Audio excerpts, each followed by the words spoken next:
अस्सलाम वालेकुम। मैं उम्मीद करता हूँ कि आप सब ठीक ठाक खैरियत से होंगे। जैसा कि मैं पहले भी आप लोगों के लिए बहुत सारी डिशेज़ और रेसिपीज़ लेकर आता रहता हूँ, उस तरह फिर एक नई रेसिपी के साथ आप लोगों के साथ हाजिर हूँ। आज हम बनाएंगे बासी रोटियों का सालन। बासी रोटियाँ बनाने के लिए हमने एक कढ़ाई ली है जिसमें हमने 2 अदद प्याज बारीक काट के डाल लिए हैं। हम इसमें ऑयल डालने लगे हैं। 2 चमची हमने इसमें ऑयल डाल लेना है और प्याज को अच्छी तरह से ब्राउन कर लेना है। बाकी की रेसिपी हम आगे चलकर आपको साथ साथ बताते रहेंगे। माशाल्लाह से आप देख सकते हैं प्याज हमारे अच्छी तरह से ब्राउन हो चुके हैं। अब हम इसमें लहसुन अदरक का पेस्ट डाल लेंगे। लहसुन अदरक का पेस्ट डालने लगे हैं। प्याज में हम इसको उस वक्त तक भूनेंगे जब तक इसका कच्चापन अच्छी तरह से दूर नहीं हो जाता। 5 मिनट तक प्याज में हमने लहसुन अदरक को अच्छी तरह से भून लिया है। इसका कच्चापन अच्छी तरह से दूर हो गया। अब हम इसमें टमाटर डालने लगे।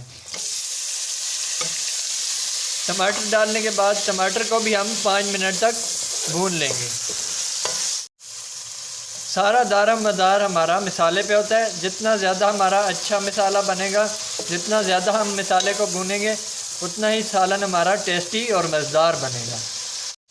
अब हम इसमें मिसाले ऐड करने लगे। लाल मिर्च पाउडर हमने डालना है आधा चम्मच।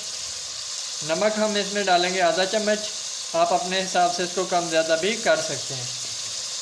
हल्दी पाउडर आधा चम्मच।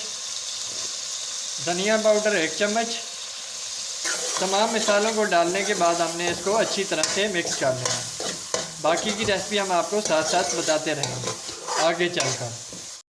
3 अदद हमने बासी रोटियां ली हैं।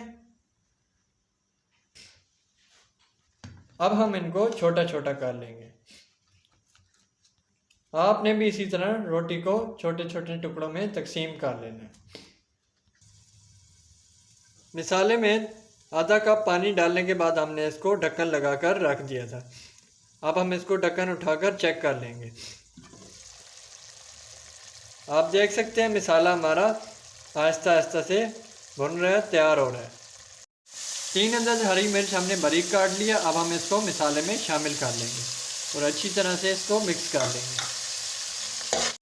तमाम रोटी के हमने छोटे छोटे टुकड़े कर लिए हैं। अब हमारा सालन अच्छी तरह से बॉयल हो चुका है। हम इसमें रोटी के टुकड़े डालने लगे हैं।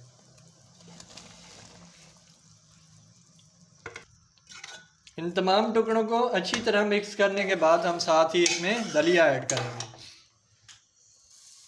और इसको भी सालन में अच्छी तरह से मिक्स कर लेंगे। इससे हमारा जायका मज़ेदार और टेस्टी आएगा। हम इसको दम पे लगा देंगे 10 मिनट के लिए। 10 मिनट बाद खोल के हम इसको चेक कर लेंगे।